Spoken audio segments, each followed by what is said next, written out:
আসসালামু আলাইকুম, কেমন আছেন সবাই? সকলকে স্বাগত জানাচ্ছি। শুরু করছি নতুন একটি গভর্নমেন্ট জব সার্কুলার শুধুমাত্র আপনাদের জন্য। এটি হচ্ছে গণপ্রজাতন্ত্রী বাংলাদেশ সরকার সমাজসেবা অধিদপ্তর, সমাজসেবা ভবন, প্রশাসন ২ শাখা, আগারগাঁও, শেরেবাংলানগর, ঢাকা ১২০৭। তাদের ওয়েবসাইট হচ্ছে www.dss.gov.bd। এই বিজ্ঞপ্তিতে যা বলা হয়েছে আমি বিজ্ঞপ্তিটি জানিয়ে দিচ্ছি, সার্কুলারটি দেখিয়ে দেবো এবং কীভাবে আবেদন করবেন দেখিয়ে দেবো আবেদন প্রসিডিউর পর্যন্ত। তো ভিডিওটি বড় হতে পারে, একটু স্কিপ করবেন না, ফুল ভিডিও দেখতে হবে যদি সমস্ত ইনফরমেশন জানতে চান। যদি সমস্ত ইনফরমেশন জেনে আবেদন করতে পারেন তাহলে আপনার কোনো সমস্যা হবে না, সার্কুলারটিতে সহজে আবেদন করতে পারছেন। তার আগে বলবো, আপনি যদি এই চ্যানেলে নতুন হয়ে থাকেন তাহলে অবশ্যই চ্যানেলটি সাবস্ক্রাইব করে পাশে থাকা বেল বাটনটি প্রেস করে সঙ্গে থাকুন। চলুন বিজ্ঞপ্তিটিতে কি বলেছে জানিয়ে দিচ্ছি।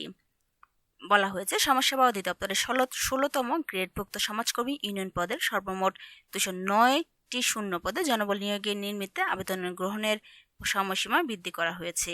সমাজসেবা অধিদপ্তরের আওতাধীন ১৬তম গ্রেডভুক্ত সমাজকর্মী ইউনিয়ন পদে জনবল নিয়োগের নিমিত্ত গত ১১/৬/২০২৪ তারিখে দৈনিক যুগান্তর এবং দৈনিক বাংলাদেশ প্রতিদিন পত্রিকায় নিয়োগ বিজ্ঞপ্তিটি প্রকাশিত হয়। আবেদনের শেষ তারিখ ছিল ১৮/৭/২০২৪। ওই সময় দেশের বিরাজমান পরিস্থিতি, বিশেষত ইন্টারনেট সেবা নির্মিত থাকার কারণে ১৮/৭/২০২৪ তারিখের মধ্যে অনেক চাকরি প্রার্থী আবেদন করতে সক্ষম হয়নি।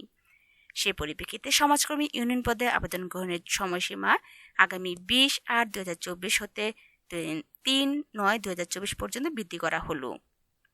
তাছাড়া বাংলাদেশের সকল জেলার প্রার্থীগণ আবেদন করতে পারবেন। জনপ্রশাসন মন্ত্রণালয়ে ২৩/৭/২০২৪ তারিখের এত সংখ্যক প্রজ্ঞাপন অনুসরণপূর্বক নিয়োগ কার্যক্রম গ্রহণ করা হবে। ইতিপূর্বে যে সকল প্রার্থী আবেদন করেছেন এবং পরীক্ষার ফি বাবদ অর্থ জমা প্রদান করেছেন তাদের নতুন করে আবেদন করার প্রয়োজন নেই। এখানে মোস্তফা মাহমুদ সারোয়ার, উপপরিচালক প্রশাসন ও সদস্য সচিব, বিভাগীয় নির্বাচন কমিটি, সমাজসেবা অধিদপ্তর, ঢাকা থেকে এই বিজ্ঞপ্তিটি প্রকাশ করা হয়েছে। তো চলুন এখন জানিয়ে দিচ্ছি তাদের মেন সার্কুলার থেকে, অর্থাৎ সার্কুলারে কি রয়েছে ডিটেলস। এখানে নিয়োগ বিজ্ঞপ্তিটি প্রকাশ করেছে আর এর আগে ছিল এই সার্কুলার সম্পর্কে বিজ্ঞপ্তি। তো চলুন এখানে কি বলেছে ডিটেলস জানিয়ে দিচ্ছি। এখানে নিয়োগ বিজ্ঞপ্তিটিতে বলা হয়েছে, সমাজ কল্যাণ মন্ত্রণালয় সমাজসেবা অধিদপ্তরে নিম্নোক্ত শূন্য পদে সরাসরি নিয়োগের মাধ্যমে পূরণের জন্য বাংলাদেশের স্থায়ী নাগরিকদের নিকট থেকে টেলিটক বাংলাদেশের মাধ্যমে অনলাইনে দরখাস্ত আহ্বান করা হচ্ছে। তাছাড়া পদের নাম থাকছে সমাজকর্মী ইউনিয়ন।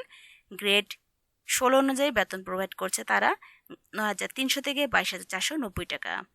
স্থায়ী রাজস্বের হাতে তারা লোক নিয়োগ নিচ্ছেন। পদসংখ্যা থাকছে ২০৯টি। শিক্ষাগত যোগ্যতার মধ্যে থেকে কোনো স্বীকৃত বোর্ড হইতে অনুন্নত দ্বিতীয় বিভাগে উচ্চ মাধ্যমিক সার্টিফিকেট বা সমান পরীক্ষায় উত্তীর্ণ হতে হবে। অর্থাৎ আপনি এইচএসসি পাশে এই জবটিতে আবেদন করতে পারছেন। তাছাড়া বিভাগীয় প্রার্থীদের ক্ষেত্রে বয়স সীমা ৩৫ বছর পর্যন্ত শিথিলযোগ্য। যে সকল জেলায় প্রার্থীদের আবেদন করার প্রয়োজন নেই তারা হচ্ছে রাজবাড়ী, বান্দরবান, খাগড়াছড়ি, রাঙামাটি, জয়পুরহাট, গাইবান্ধা, লালমনিরহাট, ঠাকুরগাঁও, মাগুরা ও ঝালকাঠি। তবে এতিম ও শারীরিক প্রতিবন্ধী কোটার প্রার্থীদের যে কোনো জেলায় প্রার্থী আবেদন করতে পারছেন। এখানে আবেদনের পদ্ধতি ও শর্তাবলী সম্পর্কে জানিয়ে দিচ্ছি। নিয়োগের জন্য আবেদনকারী সাধারণ প্রার্থীদের বয়স ১২/৬/২০২৪ তারিখে ১৮ থেকে ৩০ বছর, তবে বয়সের ক্ষেত্রে অ্যাফিডেভিট গ্রহণযোগ্য নয়।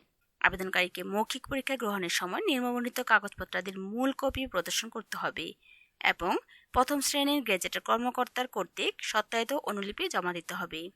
তাছাড়া শিক্ষাগত যোগ্যতা সম্পর্কিত সকল প্রকার মূল সাময়িক সনদপত্র, অভিজ্ঞতা প্রযোজ্য ক্ষেত্রে সনদের সত্যায়িত কপি জমা দিতে হবে। জাতীয় পরিচয়পত্র, জন্ম নিবন্ধন সনদপত্রের সত্যায়িত কপি জমা দিতে হবে।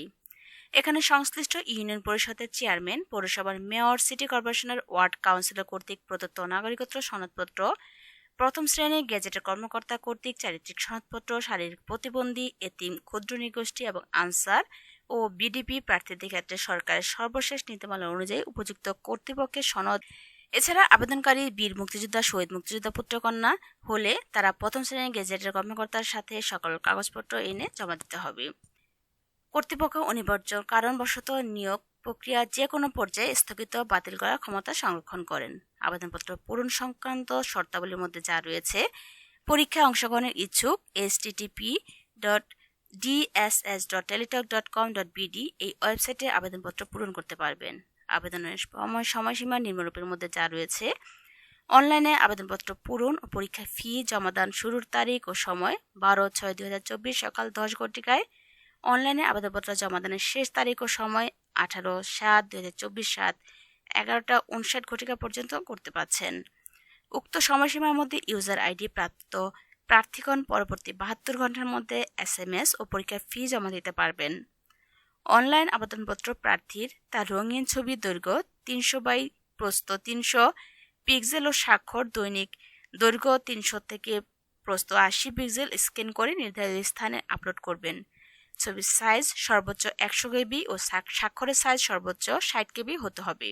অনলাইন আবেদনপত্রে পূরণকৃত তথ্যই যেহেতু পরবর্তী সকল কার্যক্রমে ব্যবহৃত হবে, সেহেতু অনলাইনে আবেদনপত্র সাবমিট করার পূর্বে পূরণকৃত সকল তথ্যের সঠিকতা সম্পর্কে প্রার্থী নিজে শতভাগ নিশ্চিত হতে হবে।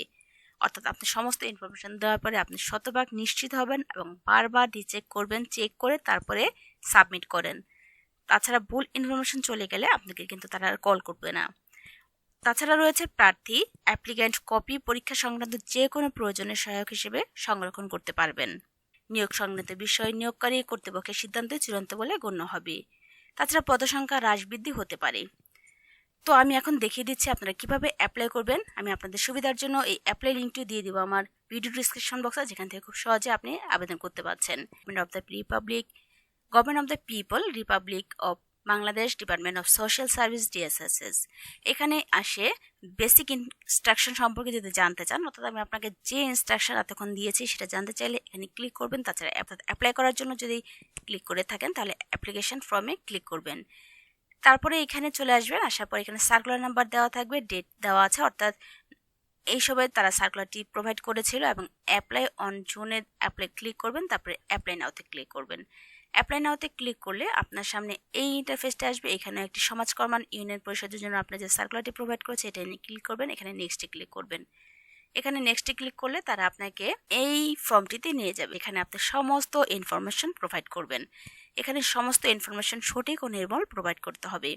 এখানে নেম অফ পোস্টের কথা উল্লেখ করেছে, অ্যাপ্লিক্যান্ট নেম অর্থাৎ আপনার নামটি উল্লেখ করবেন, বাবা মার নাম, ডেট অফ বার্থ উল্লেখ করবেন, মোবাইল নাম্বারটি দিবেন এবং অবশ্যই কারেক্ট মোবাইল নাম্বারটি দিবেন যেটা সবসময় সচল থাকে, আপনার সাথে তারা রেগুলার যোগাযোগ করতে পারে। মধ্যে রয়েছে একটি ইমেল নাম্বার এবং সেটাও এক সচল ইমেল নাম্বার দিবেন।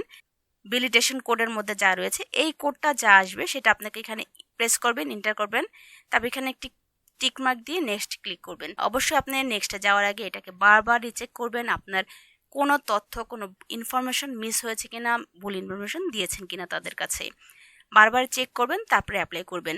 আমি আবারও বলছি বারবার চেক করবেন। তারা তাদের বিজ্ঞপ্তিটির মধ্যে বলা হয়েছে আপনি যখনই ইনফরমেশন দিবেন সঠিক এবং সুন্দর ইনফরমেশনটি প্রোভাইড করবেন। আমি এখানে নেক্সটে ক্লিক করতে পারছি না, কারণ আমি এখানে এই ফর্মটি ফিল আপ করিনি, অর্থাৎ এটি ফিল আপ করিনি বলে আমি আপনাদের জন্য নেক্সট কী আসছে সেটা বোঝাতে পারছি না। তো যাই হোক, আপনি অবশ্যই বুঝতে পারবেন আশা করি। এই ভিডিওটি একটু বড় হয়েছে, তারপর স্কিপ করবেন না, ফুল ভিডিওটি দেখবেন। আশা করি অবশ্যই ভালো লাগবে। লাইক শেয়ার কমেন্টস করতে ভুলবেন না।